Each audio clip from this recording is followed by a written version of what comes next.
Los Hells Angels son uno de los clubes de moteros multinacionales más activos. Pero no deje que la palabra club le engañe. Se trata de una banda de moteros fuera de la ley, conocida por traficar con drogas y armas. Sus miembros también secuestran, torturan y matan a cualquiera que se atreva a cruzarse en su camino. La violencia es su forma de vida, y cuando la ley les alcanza, no tiene piedad. He aquí los miembros de los Hells Angels, más temidos que infringieron la ley y fueron enviados a prisión. Otis Buck Garrett. Si la notoriedad fuera una persona, esa persona sería Otis Buck Garrett. Garrett, un auténtico forajido, fue en su día presidente de la sección de Vallejo de la banda de moteros Hells Angel. La infame banda de motoristas tiene un largo historial de violencia, pero incluso los descarados miembros de la banda, que no dudaban en aplicar una de las reglas tácitas de la mayoría de las bandas violentas. Los chivatos mueren. Aparentemente, no se atrevían con los niños, pero esto no le importó a Garrett, que no solo mató a una testigo, sino también a sus gemelos de 6 años, mientras la madre miraba. El reino del terror de Garrett comenzó tras la muerte de Harry el Caballo Flamburis, presidente de la sección de San Francisco de los Hells Angels. Harry era un líder carismático, al menos eso dicen los informes. Como presidente de la banda, Harry no quería que los Hells Angels se involucraran en la prostitución y el tráfico de drogas. Pero Garrett no estaba contento con esta decisión.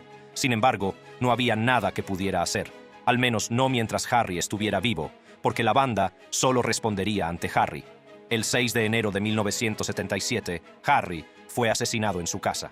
Les ataron a él y a su novia, les dispararon en la cabeza y los asesinos se llevaron dinero y drogas. Está claro que fue un golpe, y el hecho de que el caso nunca se resolviera señala con el dedo acusador a facciones disidentes dentro de la banda. El principal de ellos era Garrett, que involucró a los Hells Angels en la prostitución y el tráfico de drogas en cuanto Harry murió. En el momento de su detención, a principios de la década de 1990, se decía que Garrett tenía la mayor red de fabricación y distribución de metanfetamina de Estados Unidos. Su éxito se debía en gran medida a la vasta red de la banda de motoristas Hells Angel, que Garrett utilizaba para distribuir la droga y llevar a cabo otras actividades nefastas. Una de ellas es el asesinato de Margot Compton, una antigua trabajadora sexual de Love Nest, un burdel regentado por los Hells Angels. Compton tenía una deuda con Garrett y tuvo que trabajar en el burdel para saldarla. Pero en ese tipo de trabajo, las cosas se ponen violentas con facilidad y tras ser golpeada y violada por un cliente, Compton denunció el incidente a la policía. Garrett fue acusado y en el juicio que siguió, Compton testificó contra Garrett y los Hells Angels, así como contra agentes de policía corruptos que conocían las actividades ilícitas del Love Nest, pero aceptaron un soborno de la banda para encubrirlas. Tras testificar ante el tribunal, Compton supo que corría peligro y abandonó San Francisco para dirigirse a Laurelwood, con la esperanza de esconderse de los vengativos ojos de los Hells Angels. Pero era solo cuestión de tiempo que pudieran localizarla. Garrett ordenó la muerte de Compton y sus hijos, pero esto no se supo hasta 18 años después, cuando los asesinos, 2 miembros de los Hells Angels, que ya cumplían condena en prisión, empezaron a alardear del crimen. La noticia se difundió rápidamente en la cárcel y cuando los reclusos se enteraron de lo sucedido, no estaban nada contentos. Resulta que hay una línea que la mayoría de los miembros de bandas no cruzarían, y es la de hacer daño a los niños. Como Garrett cruzó esa línea, varios reclusos, incluidos algunos miembros de los Ángeles del Infierno, hicieron algo que normalmente evitarían hacer: testificar contra uno de los suyos. Garrett y otros miembros de los Hells Angels implicados en el asesinato fueron repudiados por los Hells Angels. Por sus crímenes, Garrett recibió 4 cadenas perpetuas consecutivas y permaneció en prisión hasta su muerte, el 12 de febrero de 2017. Daniel Roberts. Puede que los Hells Angels sean un grupo revoltoso, pero tienen reglas, y hay quienes se aseguran de que se cumplan. Daniel Roberts era uno de ellos. Como sargento de armas de los famosos Hells Angels, Daniel ocupaba una posición de poder e influencia. Mientras Daniel vivía como un forajido, su novia Melissa Mendoza trabajaba como asistente legal en un bufete de California. El contraste entre sus estilos de vida dará lugar a una gran trama romántica que hará que te preguntes cómo llegaron a conocerse estas 2 inusuales parejas. Pero no te hagas ilusiones, no hay final feliz en esta historia de amor. Todo empezó cuando Daniel tuvo un accidente con un conductor que se había desviado a su carril. Daniel demandó al conductor y así fue como Melissa y él se conocieron. Las cosas se pusieron intensas muy rápido, y en menos de un año, Daniel y Melissa dieron la bienvenida a su hija, Savannah. La pareja se había trasladado a la ciudad natal de Daniel, en Maine, donde esperaban criar juntos a su hija, pero no pasó mucho tiempo antes de que su relación, antes floreciente, empezara a desmoronarse. Todo parecía una riña normal entre dos parejas. El hombre salía hasta tarde con sus amigos mientras su pareja se quedaba sola, en casa, sin familia y quizá sin amigos a su alrededor. Melissa debió de pensárselo 2 veces antes de venir a Maine. Pero Daniel no la dejó volver a Orange County con su hija, que ahora tenía 2 años. La disputa llevó a la pareja a los tribunales, donde Melissa esperaba obtener la custodia completa de su hija. Desgraciadamente, el juez dictaminó una custodia al 50% y Daniel tomó precauciones adicionales para impedir que Melissa saliera del estado. Melissa decidió tomar cartas en el asunto y huyó a California con su hija. Enfurecido, Daniel llamó a Melissa varias veces para pedirle que trajera a Savannah de vuelta a casa, pero ella se negó. Sin otra opción, Daniel llamó a su abogado, que hizo intervenir a la policía y pidió a Melissa que devolviera a Savannah o sería acusada de secuestro. La confusión terminó con Daniel volviendo a casa, en Maine, con su hija y Melissa, que no estaba dispuesta a rendirse tan fácilmente, decidió reunirse con ellos en Maine. Viendo que Melissa le había jugado una mala pasada a Daniel, es seguro concluir que la relación había llegado a un desafortunado final, y su hija era el único recuerdo de los momentos felices que una vez compartieron. La batalla por la custodia terminó cuando Daniel disparó y mató a Melissa el 15 de agosto de 2005. Según él, lo hizo en defensa propia y tras el tiroteo llamó a la policía para denunciar el incidente. La versión de Daniel es que Melissa era inestable y tras huir con Savannah tuvo que asegurarse de que solo tuviera visitas supervisadas. A Melissa no le gustaba esto y le dijo a su familia que se sentía como una criminal. Daniel temía que estuviera tramando algo y un día, al volver a casa, descubrió que su revólver había desaparecido. Sospechaba que Melissa se lo había llevado, ya que había ido a visitar a su hija ese mismo día. La noche del tiroteo, Daniel dijo que oyó a Melissa aparcar en el camino de entrada, así que cogió una pistola y se reunió con ella fuera. Al verla con un arma, Daniel se asustó y disparó a Melissa para impedir que llegara hasta su hija. Los fiscales echaron por tierra su testimonio, diciendo que, según la escena del crimen, Melissa no podía tener un arma en la mano, ya que la tenía ocupada. Esto fue respaldado por la ausencia de ADN de Melissa en el arma que Daniel afirmó que le apuntaba. La muerte de Melissa fue declarada asesinato premeditado y Daniel fue condenado a 55 años de prisión. Joseph Lancia, de 30 años, fue condenado a 15 años de prisión por 2 cargos de agresión, en ambos de los cuales Lancia se declaró inocente. Antes de su detención, Lancia era el líder de la sección de Rhodes Island de los Hells Angels. En la mayoría de los casos, la furia de los Hells Angels se dirige contra una entidad externa, como una banda rival, pero a veces hay mala sangre, incluso entre los miembros, y la resuelven con violencia, como se sabe que resuelven muchas otras disputas. El ascenso de Lancia, hasta convertirse en líder de la sección de Rhodes Island de los Hells Angels, se vio probablemente empañado por la violencia, y era cuestión de tiempo que acabara en la cárcel. Lo que no podía imaginar es que sería uno de los suyos quien le delataría. El incidente que le llevó a la cárcel ocurrió el 12 de junio de 2019 en la sede del club de los Hells Angels. Lancia tenía mala sangre contra un posible miembro de la banda. Aunque no está claro qué pasó entre ambos, lo cierto es que fue lo suficientemente malo como para que Lancia sacara una pistola semiautomática de calibre 25, obtenida ilegalmente, y disparara un tiro a su víctima cuando pasaba por delante de la sede del club. La víctima, Richard Starnino, conducía un camión Mack y pasaba por delante de la sede del club cuando le dispararon. Afortunadamente, no fue alcanzado. Tal vez Lancia solo intentaba enviar un mensaje. Después de todo, podría haber disparado fácilmente más de un tiro. Pero como no quería correr riesgos, la víctima denunció el tiroteo a la policía. Sabiendo perfectamente que eso podría llevarle a la cárcel, Lancia debió de ordenar a otro miembro de la banda, llamado Lance Seymour, que ocultara las pruebas. Inmediatamente después del tiroteo, según los fiscales, Seymour se dirigió a la sede del club, cogió las cintas y las ocultó en un recipiente de papel de aluminio, que luego escondió en su coche. El equipo táctico de la policía de Rhode Island hizo una redada en el club y se llevó armas y munición pertenecientes a la banda. También encontraron la bala que había impactado en el camión y las cintas que se habían ocultado. Eran pruebas irrefutables del asalto. Sabiendo que lo tenían, Los fiscales decidieron aprovechar la ocasión para presentar otros cargos no relacionados con el caso contra Lancia. El segundo cargo se refería a una pelea ocurrida en un club de striptease en la que Lancia dejó inconsciente a su víctima. Los agentes de policía habían acudido a un altercado en el club nocturno y cuando llegaron se encontraron con el gerente, intentando calmar una discusión en la que participaban varios miembros de los Hells Angels. A pesar de las heridas, el gerente se negó a presentar cargos si los motoristas abandonaban el club. Pero justo cuando se estaba restableciendo la paz, Lancia propinó un puñetazo a un hombre que quedó inconsciente, justo en presencia de la policía. Como parte de su declaración de culpabilidad, Lancia tendrá que cumplir 5 de sus 15 años de condena en un correctional para adultos y el resto de la condena será en libertad condicional.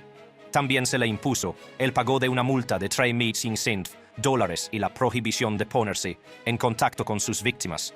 Tras recibir su sentencia, Lancia saludó con la cabeza a los miembros de su club mientras le esposaban y le sacaban del tribunal. Su posición como líder de la sección y su intimidante físico bastan para convertirlo en uno de los miembros de los Hells Angels más temidos de la cárcel. Caius Veiovis. Algunas personas son extremistas, y dentro de las filas de los Hells Angels, esa persona era Caius Veiovis. Técnicamente, solo era un prospecto, y si el nombre te suena raro, es simplemente porque es un nombre poco común. El hombre que se hacía llamar Caius era conocido anteriormente como Roy Gutfinski, o Jr., antes de cambiar legalmente su nombre en 2008. Esto fue tal vez parte de una agenda más grande para alterar su identidad para encajar en lo que quería llegar a ser, un vampiro y satanista, y lo clavó. En primer lugar, el nombre de Caius Veiovis se inventó a partir de los nombres de dos de los emperadores romanos más crueles, Calígula y Nerón. Para interpretar bien el papel, Caius llegó a modificar su aspecto, creándose cuernos artificiales en la cabeza con implantes y tatuándose el número 666 en la frente. Su lengua se partió en dos como la de una serpiente. Sus dientes se afilaron y sus orejas se modificaron para que parecieran puntiagudas. Se podría pensar que se trata de un iluso que quiere parecer aterrador. Mucha gente modifica su cuerpo, pero eso no les convierte en malvados. Cierto, pero no te equivoques, no se trata de una persona corriente. Además de las cuestionables modificaciones corporales, Caius tiene un largo historial de violencia y actividades delictivas, que comenzó cuando solo tenía 13 años. Por aquel entonces, fue detenido por llevar un cuchillo. 6 años más tarde, Caius fue condenado a 10 años de cárcel después de que él y su novia, que tenía 16 años, agredieran a otra adolescente. La víctima tenía la misma edad que la novia de Caius y debía de estar aterrorizada más allá de lo imaginable cuando se encontró en el centro de lo que podría pasar por un ritual satánico. Sus agresores le rajaron la espalda con una cuchilla de afeitar y le lamieron la sangre mientras se besaban.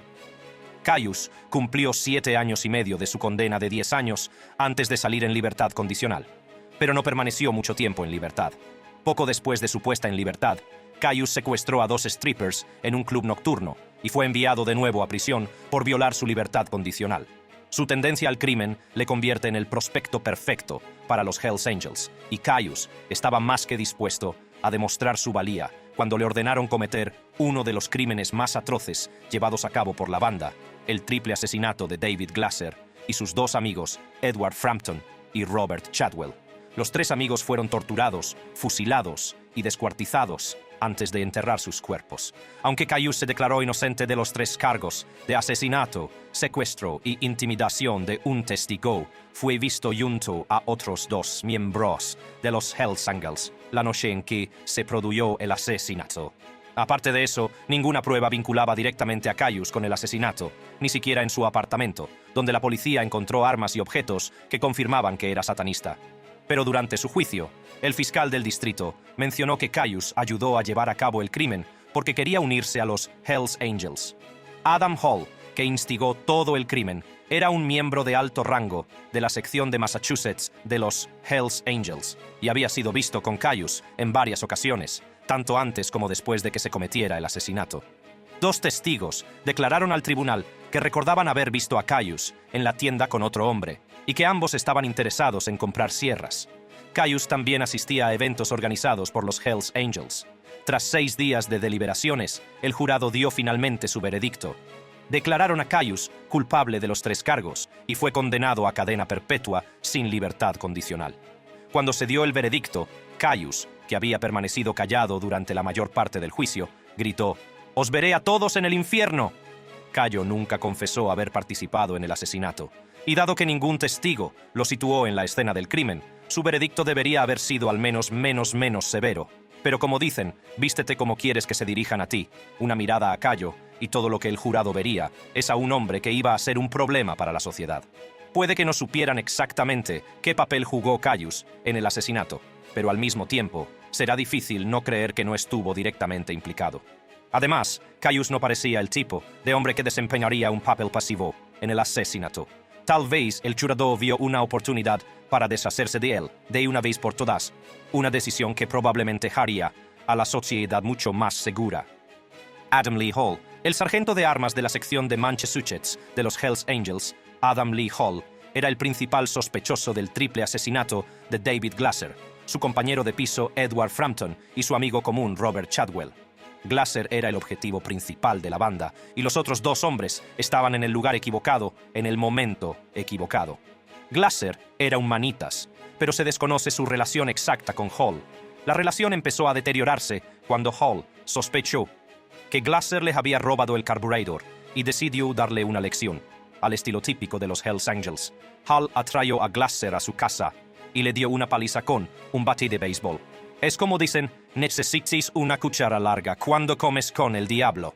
Tal vez Glasser no consideró el hecho de que la violencia es un paquete cuando se trabaja para los Hells Angels.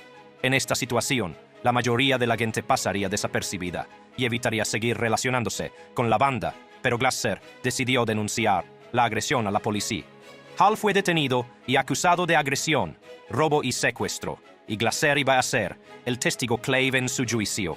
Esta victoria tuvo un gran coste para Glasser porque, desde ese momento, tenía una diana en la espalda. Pocos días antes del juicio, Glasser desapareció. Cuando un testigo clave en el juicio de un conocido criminal violento desaparece, solo puede significar una de dos cosas: o bien se acobardó y decidió no testificar o estaba muerto. Fue el hermano de Robert Chadwell, el primero en darse cuenta de que algo no iba bien. Él y su hermano se mantenían en contacto a menudo, y, cuando Robert estaba ilocalizable, Les empezó a preocuparse. También se denunció la desaparición de Frampton después de que su asistente social decidiera ir a verle porque no sabía nada de él. Al llegar a su casa, vio el coche de Glasser en la entrada, la televisión encendida, aunque no había nadie en casa, y la medicación de Frampton intacta. Se trataba de un escenario inusual que podría haberla llevado a informar a la policía. Al recibir el informe de que los tres hombres estaban desaparecidos, la policía decidió centrar su atención en encontrar a Glasser, porque era el vínculo con los otros dos hombres y un testigo clave en el juicio de Hall.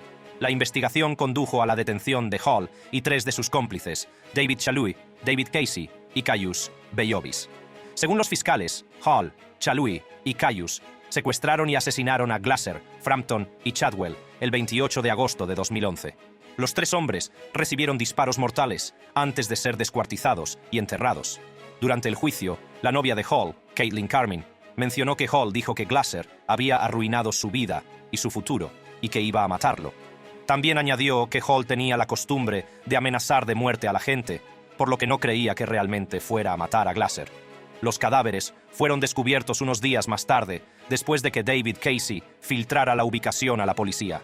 Casey, operador de una retroexcavadora, había sido presionado por Hall para que enterrara los cadáveres, y al ser el eslabón débil del grupo, probablemente no pudo soportar el secreto durante tanto tiempo. Su testimonio ayudó a encerrar definitivamente a Hall y a sus cómplices. Hall fue condenado a cadena perpetua por asesinato, secuestro e intimidación de testigos. Jay Witt, la rivalidad entre las filas de los Hells Angels no es infrecuente, y a veces las cosas se les van de las manos. El 14 de julio de 2013, la rivalidad entre Jay Witt y William Furlong, ambos de 48 años, llegó a un punto crítico. Witt era miembro de la sección de Nebraska de los Hells Angels, mientras que Furlong era un posible miembro. No está claro por qué ambos hombres se la tenían jurada, pero ese no es el único misterio de este caso. Ambos hombres fueron vistos entrando en la sede del club a primera hora de la mañana, pero solo Witt salió. La única prueba era un vídeo de vigilancia que situaba a Witt y a su novia en el club, al mismo tiempo que Furlong. Según los investigadores, el vídeo de vigilancia mostraba a Witt y a una mujer identificada posteriormente como su novia entrando en el club sobre las 2:15 horas y sobre las 5 horas se veía a Furlong entrando en el mismo club. A las 9:30 horas del mismo día, Witt y su novia abandonaron el club con una bolsa de plástico en la mano. Aparte de eso, nadie sabe qué ocurrió entre los dos hombres dentro de la sede del club. Lo único evidente es que ambos hombres se habían enzarzado en una pelea que desembocó en el tiroteo. Y el comportamiento de Witt al salir del club esa mañana demostró que no era tan inocente como decía. Según Witt, había disparado a Furlong en defensa propia. Pero cuando la policía llegó al lugar del crimen, observó que lo habían destrozado para que pareciera que una banda de ciclistas rival había cometido el crimen. La segunda prueba de que Witt intentaba ocultar el asesinato y engañar a los investigadores es que, al salir del club, se le vio limpiar la puerta y los picaportes con una toalla. Estaba claro que Witt intentaba evitar que lo situaran en la escena del crimen, y la investigación probablemente habría llegado a un callejón sin salida de no haber sido por los vídeos de vigilancia que ayudaron a la policía a reconstruir los detalles del crimen. La novia de Witt también aportó más información al dar su propio relato de lo ocurrido en el club. Según ella, estaba durmiendo esa mañana temprano cuando Witt llegó y la despertó. Witt le dijo entonces que se había peleado con un hermano, una afirmación que significa vagamente que se había peleado. También le dijo que vería un cadáver al bajar las escaleras. El cadáver al que se refería era el de Furlong, que yacía muerto cerca del bar tras recibir 3 disparos. Aunque su declaración no revelaba por qué discutían los dos hombres, era una prueba irrefutable de que Witt había cometido el crimen. Tras descubrirse el cadáver de Furlong, se dictó una orden de detención contra Witt, quien, según la policía, ya había abandonado Nebraska con destino a Iowa.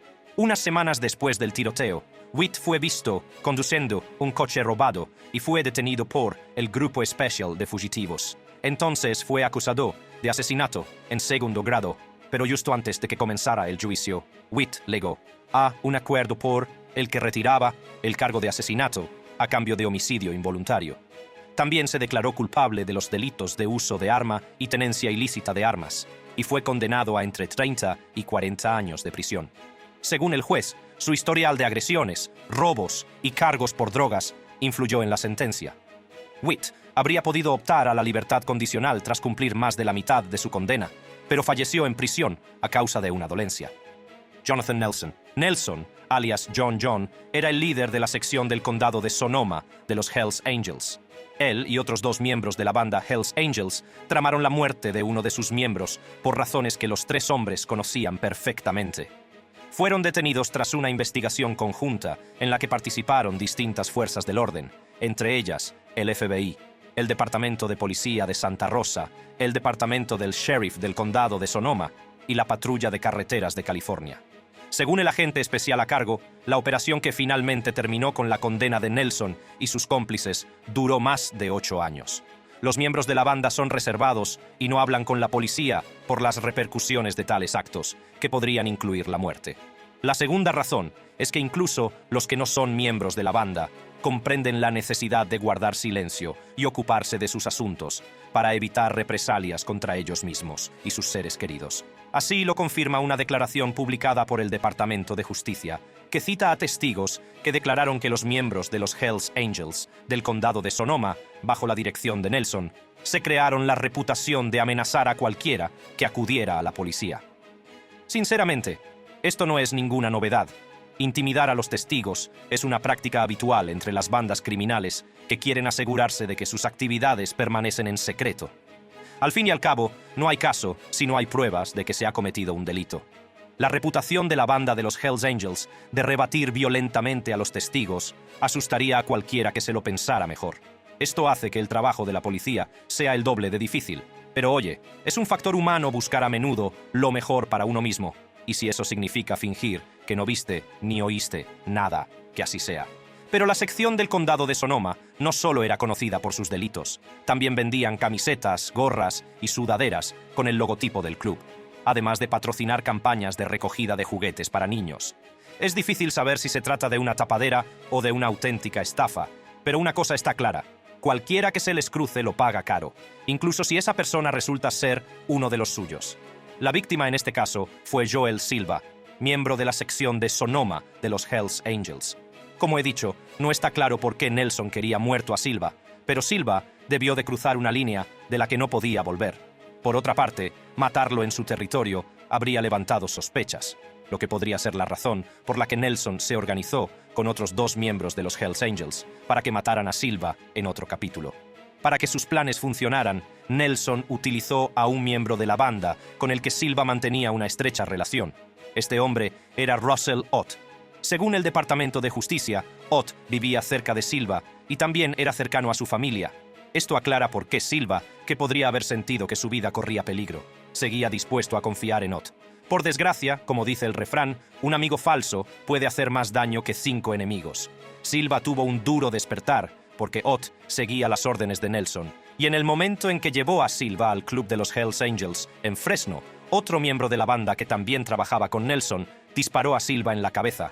Al día siguiente, el cuerpo de Silva fue incinerado, probablemente para destruir cualquier prueba de lo ocurrido. Nelson y sus cómplices comparecieron ante el tribunal, donde fueron condenados tras un juicio que duró 9 semanas. Nelson podría permanecer entre rejas el resto de su vida por el papel que desempeñó en el asesinato de Joel Silva y varios otros cargos por los que fue condenado. Zane Power Wallace no sería el primer miembro de los Hells Angels que mata a su compañero. Lo que destaca en el caso de Wallace es lo inhumanas e innecesarias que fueron sus acciones, y también el hecho chocante de que su familia le ayudara. Wallace y Jasmine empezaron a verse cuando ambos eran adolescentes. La relación fue breve, pero las viejas llamas no mueren. Wallace y Jasmine reavivaron su relación, solo que esta vez acabaría con Jasmine luchando por su vida tras sufrir lo que un agente de policía describió como algunas de las peores heridas que había visto. No era la primera vez que Wallace agredía a Jasmine. Había ocurrido varias veces en los escasos 9 meses que llevaban saliendo. Una vez le pidió a Jasmine que se detuviera y le dio una patada en el pecho tras recogerle las llaves del coche. También agredió a su socio y amenazó con matar a su familia. Es imposible imaginar cómo fue la vida de Jasmine, que tuvo que vivir todos estos abusos. Incluso cuando Wallace estaba encerrado, Jasmine no estaba a salvo de sus amenazas de violencia. La llamó en total entre 12 y 13 horas, y a pesar de saber que las llamadas a la cárcel se grababan, Wallace la amenazó con salpicarle los sesos, entre otras cosas. Para colmo, Wallace llevaba un diario en el que anotaba detalles de los abusos. Esto se reveló durante su juicio. El fiscal también dijo que Wallace tenía un largo historial de violencia hacia sus parejas y que constituía un grave riesgo para cualquiera que entrara en contacto con él. Aparte de su comportamiento violento, Wallace también tenía un historial de abuso de sustancias. Su padre le había introducido por primera vez en el cannabis cuando solo tenía 9 años, y cuando cumplió 15, Wallace ya estaba metido en la metanfetamina. El 30 de julio de 2019, Wallace y Jasmine discutieron, y siendo el tipo de chico que usa más el puño que la cabeza, Wallace golpeó a Jasmine varias veces en la cabeza. Al día siguiente, volvió a atacarla, empujándola contra la pared con tanta fuerza que Jasmine se quedó sin fuerzas. Al ver lo que había hecho, Wallace pidió ayuda a su padre, Stephen Wallace. Stephen llevó a Jasmine al hospital, pero conspiró con la madre y la hermana de Wallace para mentir sobre lo que le había ocurrido. O'Shea describe como una pesadilla ver el cuerpo destrozado de su hija en la cama del hospital, con los ojos inyectados en sangre y múltiples hemorragias cerebrales. A pesar del optimismo de los médicos, O'Shea sabía que su hija no lo lograría, y el 2 de agosto de 2019 apagó la máquina de soporte vital y vio a Jasmine dar su último aliento. En unas pocas palabras que llevaban tanto dolor, O'Shea dijo: «Es para mí ir primero. Ahora siempre seré la anciana que aún tiene que vivir con la pérdida de su hija cada día». En cuanto a Wallace, sabía que sus días como hombre libre estaban contados. El abogado que lo representaba dijo que Wallace sabía que pasaría el resto de su vida en la cárcel o en libertad condicional. Y tal como había predicho, el juez le impuso cadena perpetua con posibilidad de libertad condicional tras cumplir 15 años y 6 meses de condena. El juicio se prolongó durante más de 3 años, pero al final, la familia de Jasmine obtuvo el cierre que merecía. Estos convictos son algunos de los miembros de los Hells Angels más temidos de la cárcel. Si te ha gustado este vídeo, haz clic en la tarjeta de tu pantalla para ver más vídeos como este.